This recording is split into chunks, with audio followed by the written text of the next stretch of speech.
यो फर्ममा चाहिँ यसले बच्चाहरू राखेको छ। ए भर्खर राख्नु भएको रहेछ है बच्चाहरू। ए यसमा चाहिँ मैले बाहिरको मान्छेलाई उताबाट सुन्तला नि राम्रो फले रहेछ। सुन्तला हेर्न सक्नुहुन्छ।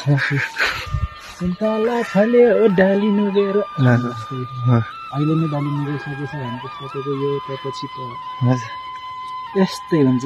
कस्तो अरे यस्तै ए र यता पनि ढुङ्गा रहेछ। ल बन्दाहरू कल्ला राखेको छु।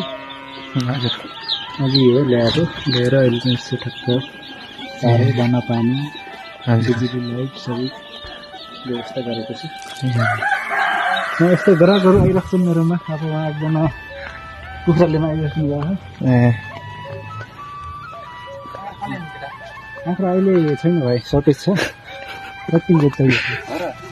1 क्विन्टल चाहियो। 1 क्विन्टललाई मेरो उता बगैँचा तल तल छ, त्यसमा हामी जानु पऱ्यो। अहिले चाहिँ पानी गाह्रो परेछ, त्यही भएर बाटो चाहिँ मलाई भर्खरै चाहियो के भर्खरै त्यस्तै भर्खरै चाहियो। तिमी हिँड तिमी